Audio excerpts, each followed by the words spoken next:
Hi hello. അപ്പോൾ ഇന്ന് ഞാനൊരു ബ്രസീലിയൻ ലെമണേഡാണ് കേട്ടോ ട്രൈ ചെയ്യാൻ പോകുന്നത്. പേരൊന്നും കേട്ടാലും ഞെട്ടൊന്നും വേണ്ട. നമ്മുടെ നാരങ്ങാ വെള്ളത്തിനകത്തോട്ട് കുറച്ച് മിൽക്ക് മെയ്ഡും കൂടെയൊക്കെ ചേർത്ത് ഒന്ന് അടിച്ചെടുക്കുമ്പോൾ അതൊരു ബ്രസീലിയൻ ലെമണേഡാകും.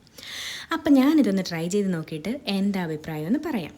അതിനുവേണ്ടി 3 നാരങ്ങ എടുത്ത് കഴുകി കുഞ്ഞായിട്ട് അരിഞ്ഞ് ഒരു മിക്സിയുടെ ജാറിലോട്ട് ഇട്ട് കൊടുത്ത് 2-3 സ്പൂൺ പഞ്ചസാരയും ആവശ്യത്തിന് വെള്ളവും കൂടെ ചേർത്ത് ഒന്ന് അടിച്ചെടുക്കുക. അരച്ചെടുക്കരുത്, കഴിച്ചു പോകും. ജസ്റ്റ് ഒന്ന് അടിച്ചെടുക്കുക. എന്നിട്ടൊരു സ്ട്രെയിനർ യൂസ് ചെയ്തൊന്ന് അരിച്ചൊരു ജാറിലേക്ക് മാറ്റി വെക്കാം. എന്നിട്ട് നമ്മുടെ മെയിൻ സാധനമായ മിൽക്ക് മെയ്ഡ് എടുക്കുക. അത് തുറന്നപ്പോൾ തന്നെ അവിടെ നിന്ന് ഇവിടെ നിന്നൊക്കെ കൈകൾ വന്നു കേട്ടോ നക്കാൻ വേണ്ടിയിട്ട്.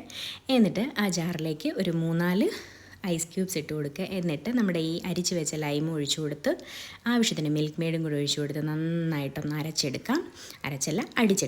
അപ്പോൾ ദേ കാണുമ്പോൾ തന്നെ അറിയാം നല്ലൊരു ക്രീമി ആയിട്ട് തോന്നുന്നുണ്ട്. ഇനി ഒരു ഗ്ലാസ് എടുത്ത് അതിലേക്ക് 3-4 ഐസ് ക്യൂബ്സ് ഇട്ട് കൊടുത്ത് നമ്മുടെ ആ ക്രീമി ആയിട്ടുള്ള ലൈം അങ്ങോട്ട് ഒഴിച്ചു കൊടുത്തൊരു നാരങ്ങ സ്ലൈസും കുത്തി വെച്ചൊരു സ്ട്രോയിൽ വിട്ട് വലിച്ചങ്ങ് കുടിക്കാം കേട്ടോ. നല്ല ചൂടത്ത് നിന്നൊക്കെ കയറി വരുമ്പം നല്ല സുഖമാണ് ഇതങ്ങ് ചെല്ലുമ്പോഴത്തേക്കിനും. പക്ഷെ ഒരു കാര്യമുണ്ട്, ഒരു തുള്ളി നേരം പോലും മാറ്റി വെക്കരുത്, പെട്ടെന്ന് ഇത് കഴിച്ചു പോകും കേട്ടോ. അപ്പം രണ്ടും തമ്മിൽ വ്യത്യാസമെന്ന് പറഞ്ഞു കഴിഞ്ഞാൽ നമ്മുടെ നാരങ്ങ വെള്ളമാണ് എനിക്ക് കുറച്ചും കൂടെ ഇഷ്ടപ്പെടുന്നത്. ഇത് അത്ര ടേസ്റ്റായിട്ട് എനിക്ക് തോന്നിയില്ല. പിന്നെ എല്ലാവരും ഒന്ന് ട്രൈ ചെയ്ത് നോക്കാം. പിന്നെ പുതിയൊരു വീഡിയോ ആയിട്ട് കാണാം. അപ്പം bye bye. Okay, see U.